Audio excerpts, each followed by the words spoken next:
Hi hello friends, ಎಲ್ಲರೂ ಹೇಗಿದ್ದೀರಾ? ಎಲ್ಲರೂ ಚೆನ್ನಾಗಿದ್ದೀರಾ ಅಂದ್ಕೊಂಡಿದ್ದೀನಿ. ನಾನು ಕೂಡ ಸೂಪರ್ ಆಗಿದ್ದೀನಿ. ಇವತ್ತು ನನ್ನ ಡೈಲಿ ಬ್ಲಾಗು ನಿಮ್ಮ ಜೊತೆ ಶೇರ್ ಮಾಡ್ಕೊಳ್ತಾ ಇದ್ದೀನಿ. ಇವತ್ತಿನ ರೂಟೀನ್ ಏನೆಲ್ಲ ಆಯಿತು ಅನ್ನೋದನ್ನು ನೋಡ್ಕೊಂಡು ಬನ್ನಿ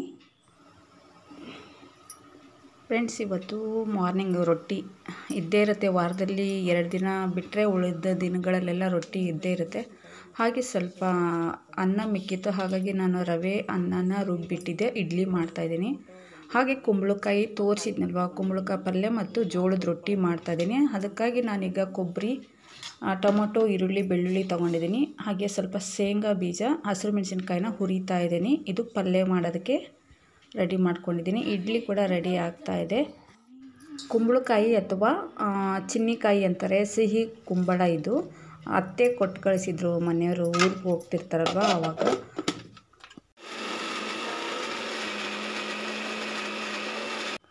ಸ್ವಲ್ಪ ಕೊತ್ತಂಬರಿ ಸೊಪ್ಪನ್ನು ಹಾಕಿ ರುಬ್ಕೊಂಡಿದ್ದೀನಿ. ಈಗ ಒಂದು ಕಡಾಯಿ ಇಟ್ಕೊಂಡಿದ್ದೀನಿ, ಅದಕ್ಕೆ ಸ್ವಲ್ಪ ಎಣ್ಣೆ ಹಾಕ್ಕೊಂಡು ಈರುಳ್ಳಿ, ಟೊಮೊಟೊ ಮತ್ತು ಕರಿಬೇವನ್ನು ಹಾಕಿ ಫ್ರೈ ಮಾಡ್ತಾಯಿದ್ದೀನಿ. ಹಾಗೆ ನಾನು ಚಿಕ್ಕದಾಗಿ ಕಟ್ ಮಾಡಿ ಇಟ್ಕೊಂಡಿದ್ದೆ ಕುಂಬಳಕಾಯನ್ನು, ಅದನ್ನು ಕೂಡ ಸಹ ಹಾಕ್ಕೊಂಡಿದ್ದೀನಿ. ಈಗ ಇಷ್ಟನ್ನು ಮಿಕ್ಸ್ ಮಾಡ್ಕೊಳ್ಳೋಣ ಚೆನ್ನಾಗಿ.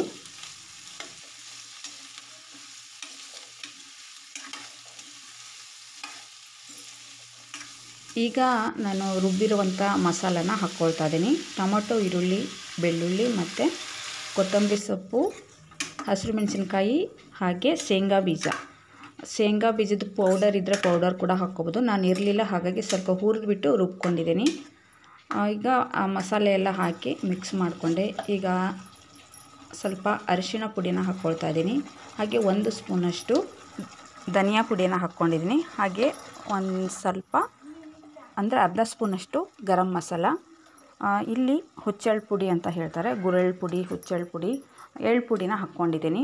ನಮ್ಮ ಮನೇಲಿ ಜಾಸ್ತಿ ಶೇಂಗಾ ಪುಡಿ ಮತ್ತು ಎಳ್ಳು ಪುಡಿ ಇರುತ್ತೆ. ಶೇಂಗಾ ಪುಡಿ ಭಾಳ ದಿನ ಇರೋದಿಲ್ಲ, ಹಾಗಾಗಿ ಸ್ವಲ್ಪ ಸ್ವಲ್ಪನೇ ಮಾಡಿ ಇಟ್ಕೊಂಡಿರ್ತೀನಿ ನಾನು.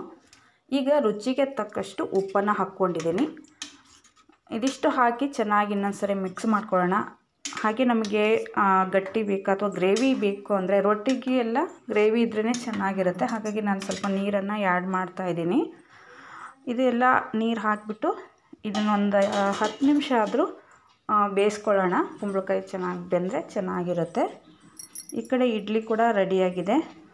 ಬೆಳಗ್ಗೆ ನಾನು ಯಾಕೆ 2 ಟಿಫನ್ ಮಾಡ್ತೀನಿ ಹೇಳ್ತಾನೆ ಇರ್ತೀನಿ, ಬಾಕ್ಸ್ ಕಟ್ಟಬೇಕಾಗುತ್ತೆ. ಹಾಗಾಗಿ ರೊಟ್ಟಿ ಮಾಡಿದ್ರೆ ಫುಲ್ ರೊಟ್ಟಿನ ಮಾಡಿರ್ತೀನಿ. ಬಟ್ ಅನ್ನ ಎಲ್ಲ ಮಿಕ್ಕಿರುತ್ತಲ್ವ, ವೇಸ್ಟ್ ಮಾಡಬಾರ್ದು ಅಂದರೆ ಇಡ್ಲಿ ಮಾಡಿರ್ತೀನಿ. ಬೆಳಗ್ಗೆ ಇಡ್ಲಿ ತಿಂದು ಮಧ್ಯಾಹ್ನಕ್ಕೆ ರೊಟ್ಟಿಗೆ ತಗೊಂಡು ಹೋಗ್ತಾರೆ. ಹಸ್ಬೆಂಡ್ ಕೂಡ ಬಾಕ್ಸ್ ಒಯ್ತಾರೆ, ಮಗನಿಗೂ ಸ್ಕೂಲಿಗೆ ಕಟ್ಟಬೇಕಲ್ಲ, ಹಾಗಾಗಿ ನಾನು 2 ರೆಸಿಪಿ ಮಾಡ್ತಿರ್ತೀನಿ. ಈಗ ಪಲ್ಯ ರೆಡಿಯಾಗಿದೆ, ಬೆಂದಿದೆ ನೋಡ್ಬೋದು ಫ್ರೆಂಡ್ಸ್, ಚೆನ್ನಾಗಿ ಬೆಂದಿದೆ. ನಾನು ಹಾಗೆ ರೊಟ್ಟಿನ ಕೂಡ ಮಾಡಿದೆ. ರೊಟ್ಟಿ ಮಾಡೋ ವಿಡಿಯೋ ಎಲ್ಲ ಡೈಲಿ ಶೇರ್ ಮಾಡ್ಕೊಳ್ತಾನೆ ಇರ್ತೀನಿ, ಹಾಗಾಗಿ ಆ ವಿಡಿಯೋ ಎಲ್ಲ ಮಾಡಿಲ್ಲ. ಇವಾಗ ನೋಡ್ಬೋದು ಬಿಸಿ ಬಿಸಿ ಜೋಳದ ರೊಟ್ಟಿ ಮತ್ತು ಹಾಗೆ ಕುಂಬಳಕಾಯಿ ಪಲ್ಯ, ಅಗಸೆ ಬೀಜದ ಚಟ್ನಿ ಪುಡಿ ಇತ್ತು. ಟಿಫನ್ನು ರೆಡಿಯಾಗಿದೆ. ಜೋಳದ ರೊಟ್ಟಿ ನೋಡಿ ಇಷ್ಟೊಂದಿದೆ. ಹಸ್ಬೆಂಡು ಮತ್ತು ಮಗನೂ ಕೂಡ ತಿಂದುಬಿಟ್ಟು ಬಾಕ್ಸ್ ತೊಗೊಂಡು ಅವರು ಹೋದರು.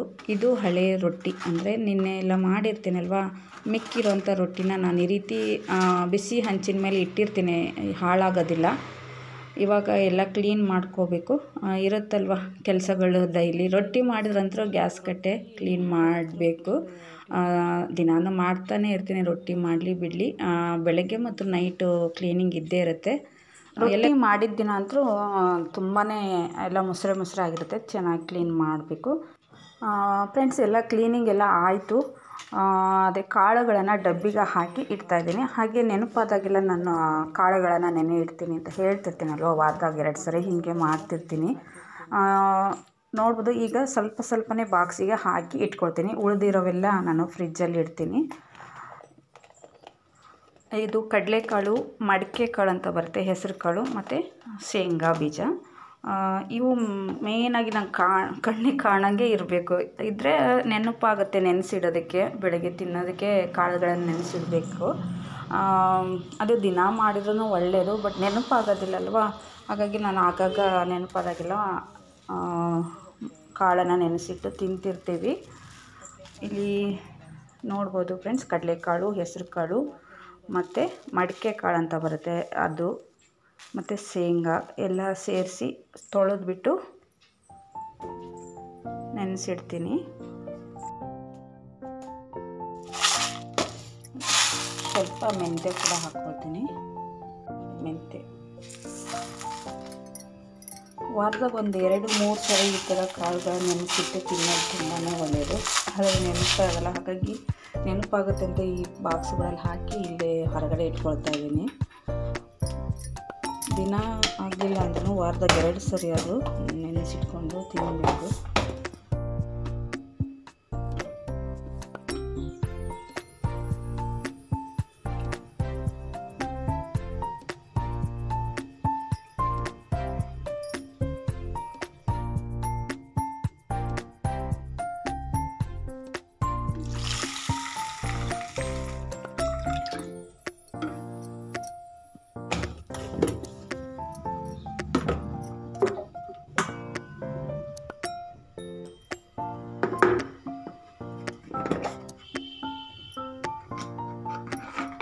ಸ್ವಲ್ಪ ಹಾಲಿನ ಕೆನೆ ಇತ್ತು, ಅದನ್ನು ಫ್ರಿಜ್ಜಲ್ಲಿ ಇಡಬೇಕು. ಇದು ಕಡಲೆಕಾಳು ಕ್ಲೀನ್ ಮಾಡ್ಕೋಬೇಕು. ಕ್ಲೀನ್ ಮಾಡಬೇಕಂದು ಬಾಕ್ಸಲ್ಲಿ ತೆಗೆದಿಟ್ಟಿದ್ದೀನಿ, ಬಟ್ ಅದು ಕ್ಲೀನ್ ಮಾಡೋಕ್ಕೆ ಆಗಿಲ್ಲ. ಕೆಲಸಗಳು ಎಲ್ಲ ಆಯಿತು ನೋಡ್ಬೋದು ಫ್ರೆಂಡ್ಸ್. ಮಾರ್ನಿಂಗ್ ರೊಟ್ಟಿ ಮಾಡಿದೆ, ನೈಟ್ ಅನ್ನ ಸಾಂಬಾರು ಮಾಡಬೇಕು. ಬನ್ನಿ ಇವತ್ತು ಒಂದು ಬ್ಲೌಸ್ ಕಟ್ ಮಾಡೋಣ ಅಂದ್ಕೊಂಡಿದ್ದೀನಿ ಫ್ರೆಂಡ್ಸ್. ನಾನು ಕಟ್ ಮಾಡುವಾಗ ವಿಡಿಯೋ ಮಾಡ್ಕೊಳ್ಳೋದೇ ನೆನಪಿಲ್ಲ, ಅದ್ರಾಗೂ ಸ್ಟ್ಯಾಂಡ್ ಇಲ್ಲಲ್ವ, ಹಾಗಾಗಿ ಸ್ವಲ್ಪ ಪ್ರಾಬ್ಲಮ್ ಆಗುತ್ತೆ ಫೋನೆಲ್ಲ ಇಟ್ಕೊಳ್ಳೋದು. ಹಾಗಾಗಿ ಕಟ್ ಮಾಡಿದ ಮೇಲೆ ತೋರಿಸ್ತಾ ಇದ್ದೀನಿ. ಹೇಳಿದ್ದೆ ಲಾಸ್ಟ್ ಟೈಮು ಬ್ಲ್ಯಾಕ್ ಬ್ಲೌಸು ಎಲ್ಲ ಸೀರೆಗೂ, ಸಿಂಪಲ್ ಸೀರೆಗೆ ಮ್ಯಾಚ್ ಆಗುತ್ತೆ ತೊಗೊಂಡು ಬಂದಿದ್ದೀನಿ ಅಂತ, ಅದನ್ನು ಕಟ್ ಮಾಡ್ಕೊಳ್ತಾ ಇದ್ದೀನಿ. ಫಸ್ಟು ಸ್ಲೀವ್ ಕಟ್ ಮಾಡ್ಕೊಂಡಿದ್ದೀನಿ. ಇವನ್ನೇನು ನಾನು ಸ್ಟಿಚಿಂಗ್ ವಿಡಿಯೋ ಥರ ಏನು ಅಪ್ಲೋಡ್ ಮಾಡ್ತಿಲ್ಲ, ನಾನು ಡೈಲಿ ವ್ಲಾಗಲ್ಲಿ ನಿಮಗೆ ಶೇರ್ ಮಾಡ್ಕೊಳ್ತಾ ಇದ್ದೀನಿ. ಇವಾಗ ಸ್ಲೀವ್ ಇದಕ್ಕೇನು ಲೈನಿಂಗ್ ಇಲ್ಲ, ಪ್ಲೇನ್ ಬ್ಲೌಸು ಕಟ್ ಮಾಡ್ತಾ ಇರೋದು. ಹಾಗಾಗಿ ನಾನು ಫ್ರಂಟು ಬ್ಯಾಕ್ ಸೈಡು ಈ ಥರ ಬರುತ್ತಲ್ವ, ಅದನ್ನು ಕೂಡ ಈ ರೀತಿ ಕಟ್ ಮಾಡ್ಕೊಂಡಿದ್ದೀನಿ ನೋಡ್ಬೋದು. ಇದಕ್ಕೆ ಬಟ್ಟೆ ಕಡಿಮೆ ಬಂದಿದೆ, ಹಾಗಾಗಿ ಇಲ್ಲಿ ಬಟ್ಟೆ ಕೊಡಬೇಕು ಫ್ರೆಂಡ್ಸ್. ಫಸ್ಟು ನಾನು ಸ್ಲೀವ್ ಕಟ್ಟಿಂಗ್ ಆದಮೇಲೆ ಬ್ಯಾಕ್ ಸೈಡು ಕಟ್ ಮಾಡ್ಕೊಳ್ತೀನಿ. ನನಗೆ ಉದ್ದ ಬಂದುಬಿಟ್ಟು ನಾನು ಹೈಟ್ ಇರೋದ್ರಿಂದ 15.5-16 ತೊಗೊಂಡಿರ್ತೀನಿ. ಇದು ಪ್ಲೇನ್ ಅಲ್ವಾ, 1 ಇಂಚು ಫೋಲ್ಡಿಂಗ್ ಹೋಗುತ್ತೆ. ಹಾಗೆ ಕಂಕಳು ಬಂದರು 5.5 ತೊಗೊಂಡಿದ್ದೀನಿ. ನೆಕ್ ಬಂದು ನನಗೆ 10 ಇಂಚು ತೊಗೊಂಡಿದ್ದೀನಿ. ಮೀಡಿಯಮ್, ಅತಿ ಡೀಪು ಅಲ್ಲ ಮತ್ತು ಕಡಿಮೆನೂ ಅಲ್ಲ, 10 ಇಂಚು ಬ್ಯಾಕ್ ನೆಕ್ಕು. ಹಾಗೆ ಕಂಕಳ 5.5 ತೊಗೊಂಡಿದ್ದೀನಿ. ಇಲ್ಲಿ ರಿಂಕಲ್ಸ್ ಬರೋದು ಕಂಕಳಲ್ಲಿ, ಹಾಗಾಗಿ ಸ್ವಲ್ಪ ಒಳಗಡೆ ತೊಗೊಂಡಿದ್ದೀನಿ. 1 ಇಂಚಷ್ಟು ಹಿಂಭಾಗ ಕಂಕಳು, ಅರ್ಧ ಇಂಚಷ್ಟು ಮುಂದಗಡೆ ಕಟ್ ಮಾಡ್ಕೊಳ್ತೀನಿ. ಆಮೇಲೆ ಅಂದರೆ ಮುಂಭಾಗ ಕಟ್ ಮಾಡ್ತೀವಲ್ಲ ಆವಾಗ. ಫ್ರೆಂಡ್ಸ್, ನಾನು ಸ್ಲೀವು ಮತ್ತು ಹಿಂಭಾಗ ಅಷ್ಟೇ ಕಟ್ ಮಾಡಿ ಇಟ್ಕೊಂಡಿದ್ದೀನಿ. ನೆಕ್ಸ್ಟು ಮುಂಭಾಗನ ಕಟ್ ಮಾಡ್ಕೊಳ್ತೀನಿ. ಈಗ ಟೈಮ್ ಆಗಿತ್ತು, ಲಾಸ್ಟ್ ವಿಡಿಯೋದಲ್ಲೆಲ್ಲ ಹೇಳಿದ್ದೆ ಅಕ್ಕಿಯಲ್ಲಿ ಹುಳ ಆಗ್ತಾಯಿದೆ, ಕ್ಲೀನ್ ಮಾಡ್ಕೋಬೇಕು ಅಂತ. ಹಾಗಾಗಿ ಟೈಮ್ ಆಗುತ್ತೆ ಅಂತ ಹೇಳಿಬಿಟ್ಟು ಇವಾಗ ಅಕ್ಕಿನ ಕ್ಲೀನ್ ಮಾಡ್ಕೊಳ್ತಾ ಇದ್ದೀನಿ. ಹಸ್ ಮಾಡೋದು ಅಂತ ಹೇಳ್ತಾರೆ, ಅಕ್ಕಿನ ಹಸ್ ಮಾಡ್ತಾ ಇದ್ದೀನಿ. ನೋಡ್ಬೋದು ನುಸಿ ಅಂತಾರಲ್ವ, ಕಪ್ಪು ಹುಳುಗಳು ಆಗ್ತಾ ಇದ್ದಾವೆ ಇವಾಗ. ಮತ್ತು ಕಪ್ಪು ಅಕ್ಕಿಯಲ್ಲಿ ಇದು ಬರುತ್ತಲ್ಲ ಅದು ಇತ್ತು, ಅವನ್ನೆಲ್ಲ ಆರಿಸ್ಬಿಟ್ಟು ಕ್ಲೀನ್ ಮಾಡಿ ಹಾಕಿದ್ದೀನಿ ಇಲ್ಲಿ. ಈಗ ನಾನು ಈ ಅಕ್ಕಿನ ಕ್ಲೀನ್ ಮಾಡಿ ಹೇಗೆ ಸ್ಟೋರ್ ಮಾಡ್ತೀನಿ ಅನ್ನೋದನ್ನು ನಿಮ್ಮ ಜೊತೆ ಶೇರ್ ಮಾಡ್ಕೊಳ್ತಾ ಇದ್ದೀನಿ. ಬನ್ನಿ ನೋಡೋಣ. ಈಗ ನಾನು ಕ್ಲೀನ್ ಮಾಡಿರುವಂಥ ಅಕ್ಕಿನ ಒಂದು ಡಬ್ಬಿಗೆ ಹಾಕಿರ್ತೀನಿ. ಇಲ್ಲಿ ಇದು ಒಂದು 20 kg ಮೇಲೇ ಇದೆ ಅನಿಸುತ್ತೆ ಅಕ್ಕಿ ನಾನೀಗ ಸ್ಟೋರ್ ಮಾಡ್ತಾ ಇರೋದು. ಅದಕ್ಕೆ ಏನೇನು ಹಾಕ್ತಾಯಿದ್ದೀನಿ ಅಂದರೆ ಲವಂಗ, ಚಕ್ಕೆ, ಪಲಾವ್ ಎಲೆ ಮತ್ತು ಬೆಳ್ಳುಳ್ಳಿ ಎಸಳುಗಳನ್ನು ಹಾಕ್ತಾಯಿದ್ದೀನಿ. ಈ ರೀತಿ ಹಾಕಿ ನಾವು ಸ್ಟೋರ್ ಮಾಡಿಟ್ಕೊಂಡ್ರೆ ಹುಳುಗಳು ಆಗೋದಿಲ್ಲ. ಬಿಳಿ ಹುಳುಗಳು ಸಹ ಆಗ್ತವೆ, ಬೇಗನೆ ಹುಳ ಆಗ್ತವೆ ಇವಾಗೆಲ್ಲ. ಹಾಗಾಗಿ ನೋಡ್ಬೋದು, ಇದು ನಾನು ಒಂದು ಡಬ್ಬಿ ಫುಲ್ ಆಗಿದೆ, ಒಂದು 1/4 ಭಾಗ ಅಷ್ಟೇ ಕಡಿಮೆ ಇದೆ ಅಂತಲೇ ಹೇಳ್ಬೋದು. ಎಲ್ಲ ಅಕ್ಕಿನೂ ಕ್ಲೀನ್ ಮಾಡಿ ಮಧ್ಯೆ ಒಂದು ಲೇಯರಲ್ಲಿ ಹಾಕಿದ್ದೀನಿ. ಮತ್ತು ಈ ಮೇಲುಗಡೆ ಒಂದು ಲೇಯರಲ್ಲಿ ನಾನು ಚಕ್ಕೆ, ಲವಂಗ, ಪಲಾವ್ ಎಲೆ ಮತ್ತು ಬೆಳ್ಳುಳ್ಳಿ ಎಸಳುಗಳನ್ನೆಲ್ಲ ಹಾಕಿ ಇಡ್ತಾ ಇದ್ದೀನಿ. ಇನ್ನು ಸ್ವಲ್ಪ ದಿನ ಬಿಟ್ಟ ಮೇಲೆ ನಾನು ನಿಮಗೆ ತೋರಿಸ್ತೀನಿ ಹುಳ ಆಗಿದೆಯೋ ಇಲ್ವಾ ಅನ್ನೋದನ್ನು. ನಾನು ಇದನ್ನ ಒಂದು 2-3 ಸರಿ ಟ್ರೈ ಮಾಡಿದ್ದೀನಿ, ಹಾಗಾಗಿ ಹುಳುಗಳು ಆಗಿದ್ದಿಲ್ಲ. ಫಸ್ಟು ಕ್ಲೀನ್ ಮಾಡಿ ಈ ರೀತಿ ಇಟ್ಕೋಬೇಕು. ಅಂಗಡಿಯಿಂದ ತಂದ ಅಕ್ಕಿ ಆದರೂ ಕೂಡ ತಂದ ತಕ್ಷಣ ನಾವು ಡಬ್ಬಿಗೆ ಹಾಕಿ ಈ ರೀತಿ ಮಾಡಿಟ್ಕೊಂಡ್ರೆ ಹುಳುಗಳು ಆಗೋದಿಲ್ಲ, ಬೇಗನೆ ಹುಳ ಆಗ್ತವೆ. ನಾನು ತುಂಬ ಸರಿ ನೋಡಿದ್ದೀನಿ, ನಾನು ಕ್ಲೀನ್ ಮಾಡೋದ್ರೊಳಗಡೆ ಸಾಕಾಗಿ ಹೋಗಿತ್ತು. ಮನೆ ಅಕ್ಕಿ ಅಲ್ವಾ, ಅವನ್ನು ಕೂಡ ನಾನು ಮೊದಲೇ ಅದು ಭತ್ತ ಇದ್ದರೆ ಏನಾರು ಇದ್ದರೆ ಅದನ್ನೆಲ್ಲ ಕ್ಲೀನ್ ಮಾಡಿ ಮತ್ತೊಂದು ಸರಿ ಹಸ್ ಮಾಡಿ ಅಂದರೆ ಕೇರ್ ಬಿಟ್ಟು ಧೂಳೆಲ್ಲ ಅಂದರೆ ಹೊಟ್ಟಂತ ಇರುತ್ತೆ ಅದನ್ನು ತೆಗೆದು ಈ ರೀತಿ ಸ್ಟೋರ್ ಮಾಡಿ ಇಟ್ಕೊಂಡಿದ್ದೀನಿ. ಇನ್ನೂ ಸ್ವಲ್ಪ ಅಕ್ಕಿ ಇದ್ದಾವೆ, ಟೈಮ್ ಬೇಕು, ಎಲ್ಲ ಕ್ಲೀನ್ ಮಾಡೋಕ್ಕಾಗಲ್ಲ ಒಂದೇ ಸರಿಗಿನೇ. ಈಗ ನಾನು ಅರ್ಧ ಅಕ್ಕಿನ ಕ್ಲೀನ್ ಮಾಡಿ ಈ ರೀತಿ ಸ್ಟೋರ್ ಮಾಡಿ ಇಟ್ಟಿದ್ದೀನಿ. ಇನ್ನೂ ಅರ್ಧ ಅಕ್ಕಿ ಇದೆ, ಅದನ್ನು ಮಾಡಬೇಕು ಫ್ರೆಂಡ್ಸ್, ಇಲ್ಲಾಂದರೆ ಹುಳ ಆಗಿಬಿಡುತ್ತೆ ಬೇಗನೆ. ನೋಡೋಣ, ಮತ್ತು ಏನು ಮಾಡೋಕ್ಕಾಗಲ್ಲ, ಒಂದೇ ಸರಿಗೆ ಎಲ್ಲ ಕೆಲಸಗಳು ಆಗೋದಿಲ್ಲಲ್ವ. ಎಲ್ಲ ಅರ್ಧ ಅರ್ಧ ಆಗ್ತಾಯಿದೆ. ಮತ್ತು ಬಟ್ಟೆ ವಾಶ್ ಮಾಡೋದೊಂದಿದೆ, ಗ್ಯಾಸು ಬರೋದಿದೆ, ಸಿಲಿಂಡರು ಬುಕ್ ಮಾಡಿದ್ವಿ, ಬರ್ಬೋದು, ಯಾವಾಗ ಬರುತ್ತೋ ಗೊತ್ತಿಲ್ಲ. ಎಲ್ಲ ತೆಗ್ದಿಡ್ತೀನಿ, ಬಂದ ತಕ್ಷಣ ತೊಗೊಳಕ್ಕೆ ಸರಿ ಆಗುತ್ತೆ. ಫ್ರೆಂಡ್ಸು, ನನ್ನ ರೂಟೀನು ಈ ರೀತಿ ಇತ್ತು ಬೆಳಗ್ಗೆಯಿಂದ ಸಂಜೆವರೆಗೂ. ಇದು ಕೆಲಸಗಳಾದವು, ಕಟ್ಟಿಂಗು ಮತ್ತು ಅಕ್ಕಿ ಕ್ಲೀನಿಂಗು ಇದ್ದೇ ಇರುತ್ತೆ. ಮನೆ ಅಂದಮೇಲೆ ನೂರಾರು ಕೆಲಸಗಳಿರುತ್ತೆ, ಟೈಮ್ ಮಾಡಿಕೊಂಡು ಮಾಡಬೇಕು. ಇದು night friends, night time. Husband ಊರಿಗೆ ಹೋಗಿದ್ರು, ಹಾಗಾಗಿ ನಾನು ನನ್ನ ಮಗ ಇಬ್ಬರೇ.